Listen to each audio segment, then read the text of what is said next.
Friends, welcome to our YouTube channel. तो friends, इस video में हम देखेंगे रिवर्स अ गिवन इंटीजर। तो सबसे पहले हमने क्या किया, क्लास सोल्यूशन बनाया जिसमें आईएनटी रिवर्स करके एक फंक्शन लिया जो कि एक वैल्यू लेता है एक्स। अब इसी एक्स को हमें रिवर्स करना है। तो INT R equals to zero while X, तो आर की वैल्यू जीरो के बराबर होगी और वाइल एक्स, जब तक कि एक्स हमारा कंज्यूम नहीं हो जाता तब तक हम ये लूप चलाएंगे। तो if R is greater than int max by 10 और R is less than int min by 10, अगर आर की वैल्यू इंट मैक्स बाय 10 से बड़ी है या आर की वैल्यू इंट मिन डॉट 10 से छोटी है, तो हम क्या करेंगे, रिटर्न कर देंगे जीरो। और फिर R equals to R into 10 plus x modulo 10, X equals to X upon 10। तो ये क्या करेगा, ये हमारा हर बार देखेगा कि अगर आर की वैल्यू इंट मैक्स बाय 10 को क्रॉस कर रही है तो वो जीरो कर देगा, क्योंकि जो भी हम ऐड करेंगे उसमें वो इंट मैक्स से बड़ा हो जाएगा। सिमिलरली अगर आर की वैल्यू इंट मिन से कम है तो हम क्या करेंगे, इंट मिन बाय 10 से कम है तो जब ही हम इसमें कोई डिजिट ऐड करेंगे तो वो भी इंट मिन बाय 10 से छोटा हो जाएगा। तो इसलिए हम क्या कर देंगे, रिटर्न कर देंगे जीरो। और हम क्या करेंगे, reverse equals to reverse into 10 plus X dip modulo 10। अब एक्स मॉड्यूलो 10 क्या करता है, हमारा लास्ट से लेके फर्स्ट तक डिजिट्स को एक्सट्रैक्ट करता है। उसके बाद X equals to X upon 10 करेंगे, जिससे हमारी एक्स की वैल्यू छोटी होती जाएगी। तो होपफुली फ्रेंड्स आपको ये वीडियो समझ में आई होगी। इसमें हमने रिवर्स कैसे निकालते हैं ये देखा। हमने दो कंडीशन देखे कि इंट मैक्स और इंट मिन से अगर कंपेयर करने पे वैल्यूज कैसे हमारी वेरी कर रही है।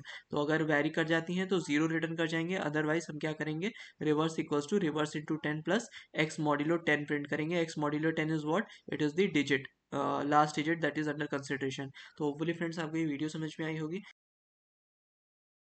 फाइंडिंग द पीक एलिमेंट वाला क्वेश्चन। अब फाइंडिंग द पीक एलिमेंट क्या कहता है, फाइंडिंग द पीक एलिमेंट हमारा एक ऐसा एलिमेंट बताता है जो कि उसके लेफ्ट से भी ग्रेटर है और राइट से भी ग्रेटर है। तो फॉर एग्जांपल अगर हम ये एरे लें, int A are R equals to 1 2 3 4 5 6 7 8 5 0, तो इसमें 8 जो होगा that will be the peak element, क्योंकि ये अपने लेफ्ट मतलब 7 से बड़ा है और अपने राइट मतलब 5 से भी बड़ा है। तो एक बार फ्रेंड्स देख लेते हैं इसको कैसे हम करेंगे। For I D I equals to zero I less than A R are dot length I plus plus, तो एक बार हम पूरे एरे पे एक लूप लगाएंगे। फिर if i double equals to zero और a are r at i is greater than A R r at i minus one, मतलब कि आई की वैल्यू अगर जीरो होती है या फिर array of i becomes greater than array of i minus one, या फिर आई की value a are are dot length minus one के बराबर होती है और a are r at i plus one is less than A R r at i, तो हम क्या कर देंगे, system dot out dot println कर देंगे आई को। एक बार फिर से फ्रेंड्स देख लेते हैं, इंट ए आर आर है हमारा 1 2 3 4 5 6 7 8 5 0, इसमें 8 हमारा पीक एलिमेंट होगा क्योंकि ये अपने लेफ्ट से भी बड़ा है और इमीडिएट राइट से भी बड़ा है। तो हम इसको कैसे करेंगे, एक लूप चलाएंगे पूरे लेंथ पे, फिर उसके बाद चेक करेंगे कि if array at i is greater than array at i minus one and array at i plus one is less than array at i, मतलब एरे एट आई अपने लेफ्ट मोस्ट से भी बड़ा है और राइट मोस्ट से भी बड़ा है, तो हम क्या करेंगे, उसको प्रिंट कर देंगे आई को। आई मतलब इंडेक्स। अगर हमें इसमें नंबर चाहिए होगा तो हम ए आर आर एट आई वो भी प्रिंट कर सकते हैं, उसमें कोई इशू नहीं है।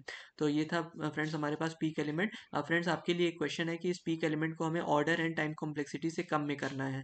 तो जैसे ऑर्डर एन लॉग एन अगर आप कंसिडर करो, अगर क्या उस तरीके से ये क्वेश्चन अटेम्प्ट हो सकता है, अगर हो सकता है तो आप कमेंट्स में अपने आंसर ज़रूर लिख के बताइएगा कि क्या आपका फॉर लूप होगा। Array triplets problem. तो है क्या फ्रेंड्स, ये प्रॉब्लम स्टेटमेंट हमारी क्या दी हुई है कि हमें एक सम दिया हुआ है और हमें निकालना है कि कौन से तीन नंबर्स उस सम को सेटिस्फाई कर रहे होंगे, such that the first number plus second number plus third number equals to the given target value. तो एक बार फिर से फ्रेंड्स देख लेते हैं हमारे क्या है प्रॉब्लम स्टेटमेंट। प्रॉब्लम स्टेटमेंट ये है कि हमारे पास तीन नंबर्स हमें चाहिए जिनका सम गिवन सम के बराबर हो। तो हम क्या करेंगे, क्लास सोल्यूशन लिखेंगे, then vector vector of identity. इससे हमारा क्या बनेगा, इससे हमारे वो तीनों सम हमें मिल जाएंगे, तीनों वैल्यूज जिनसे मिलके हमारा ये सम बनता है। Then vector identity and nums, तो nums is the original array. फिर उसके बाद identity n equals to nums dot size, हमने साइज लिया। फिर उसके बाद सॉर्ट किया nums dot begin comma nums dot end से। उसके बाद हम एक vector of vector identity output लेते हैं।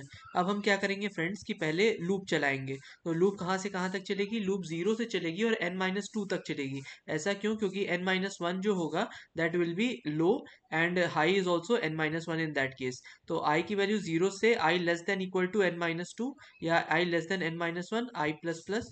उसके बाद हम क्या करेंगे, int low equals to i plus one. इससे क्या होगा, इससे हमारा ये होगा बेसिकली कि जो भी हम वैल्यू देख रहे हैं लो की, वो अपने नेक्स्ट इंडेक्स पे पॉइंट हो जाएगी, जो आई का इंडेक्स होगा उसके नेक्स्ट इंडेक्स पे लो की वैल्यू पॉइंट करने लगेगी। फिर उसके बाद जो हाई की वैल्यू होगी वो n-1th इंटीजर पे पॉइंट करने लगेगी। जब तक कि लो हाई से कम होता है, मतलब क्रॉस नहीं करते लो और हाई, तब तक हम क्या करेंगे, num set I plus num set low plus num set high is less than zero. अगर ये सब हमारा लेस देन जीरो है तो इसका मतलब हमें लो को बढ़ाना पड़ेगा ताकि हमारा वैल्यू उसके बराबर आ पाए। तो हम लो प्लस प्लस करेंगे, else if num set I plus num set low plus num set high is greater than zero, तो हम क्या करेंगे, हाइट माइनस माइनस करेंगे। इसका ये मतलब है कि हमारी जो अभी वैल्यू आ रही है समेशन करने पे वो बड़ी है हमारी गिवन वैल्यू से, तो इसके लिए हम क्या करेंगे, इसके लिए हम हाई को माइनस माइनस करेंगे।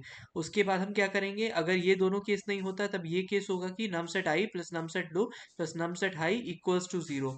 तो हम क्या करेंगे, output dot push back num set i num set low num set high, फिर उसके बाद int temp index one equals to low temp index two equals to high. तो टेम्पररी इंडेक्स हम ले रहे हैं वन, जिसको हम लो पे पॉइंट करा रहे हैं, और टेम्पररी इंडेक्स ले रहे हैं टू, जिसको हाई पे पॉइंट करा रहे हैं। जब तक लो हमारा हाई से छोटा रहता है and num set low is equal to num set temp index one, तो हम क्या करेंगे, लो प्लस प्लस करेंगे। फिर उसके बाद while low is less than high and num set high double equal to num set temp index two, तो high minus minus करेंगे। और सिमिलरली जो जो बाकी का हमने कोड है वो इस तरीके से लिखा है कि हमारी आई प्लस वन की वैल्यू अगर एन से छोटी रहे और num set I double equal to num set I plus one रहे तो हम आई प्लस प्लस करेंगे।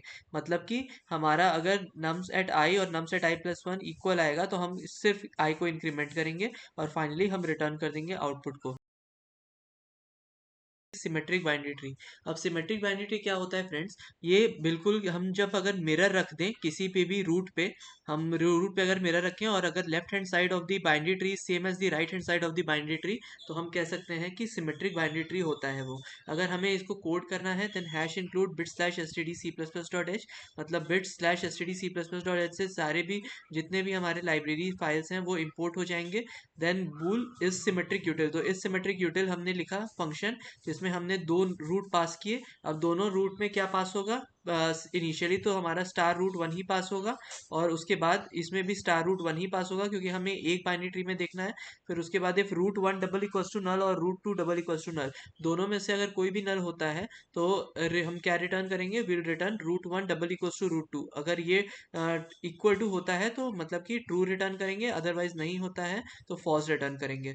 अदरवाइज इफ रूट वन का data equals to root two का डेटा, अगर रूट वन का डेटा बराबर रूट टू का डेटा होता है और इस सिमेट्रिक यूटिल रूट वन का लेफ्ट रूट टू के राइट से सिमेट्रिक होता है और रूट वन का राइट जो है रूट टू के लेफ्ट से सिमेट्रिक होता है, तो हम क्या कर देंगे, रिटर्न कर देंगे ट्रू, अदरवाइज हम क्या करेंगे, रिटर्न कर देंगे फॉल्स। तो फ्रेंड्स एक बार फिर से देख लेते हैं, सिमेट्रिक बाइनरी ट्री का ये मतलब होता है कि अगर हम एक मिरर प्लेस करें ऑन दी रूट, तो जो left hand side of the binary tree है that is similar to the right hand side of the binary tree. तो इसके लिए हमने इस सिमेट्रिक यूटिल फंक्शन लिखा जिसमें हमने दो रूट लिए, दोनों रूट इनिशियली पास करते समय हमें रूट वन ही पास करना है, यहाँ हम दो रूट्स में इसको ले रहे हैं। फिर if root one double equals to null और root two double equals to null, अगर दोनों में से कोई भी एक नल है तो हम क्या करेंगे, हम चेक करेंगे कि root one double equals to root two और नॉट। अदरवाइज अगर ऐसा नहीं होता है तो हम क्या करेंगे, रूट वन का data double equals to root two का डेटा, मतलब करंटली जो रूट वन का डेटा है वो वही रूट टू का डेटा है। और इस सिमेट्रिक यूटिल और सिमेट्रिक यूटिल हम चेक करेंगे रूट वन के लेफ्ट और रूट टू के राइट पे, फिर से इस सिमेट्रिक यूटिल चेक करेंगे रूट वन के राइट पे और रूट टू के लेफ्ट पे। अगर इन तीनों की वैल्यू ट्रू आती है तभी हम रिटर्न कर देंगे ट्रू, अदरवाइज हम रिटर्न कर देंगे फॉल्स। तो होपफुली फ्रेंड्स आपको ये वीडियो समझ में आई होगी। इसमें हमने देखा कि सिमेट्रिक बाइनरी ट्री कैसे हम बता सकते हैं। तो कुछ नहीं करना होता है फ्रेंड्स, बस हमें एक वैल्यू दी रहती है, एक रूट की वैल्यू दी रहती है, उसी रूट को हमें चेक करना है कि वो अगर दोनों नल है तो हम क्या कर देंगे, root one double equals to root two कर देंगे। इंस्टेड अगर नहीं होता है तो रूट वन का data equals to root two का डेटा देखेंगे और सिमेट्रिक यूटिल कॉल कर देंगे लेफ्ट पे राइट पे, और फिर इस सिमेट्रिक यूटिल कॉल कर देंगे राइट के लेफ्ट पे। तो होपफुली फ्रेंड्स आपको ये वीडियो समझ में आई होगी। इन केस अगर आपको वीडियो अच्छी लगी हो then please like to this video and please subscribe to my channel, and ऐसे ही हमारा मोटिवेशन बनाए रखिए ताकि हम और अच्छे कंटेंट के साथ उपस्थित हो पाए। Until next time, thanks for and bye.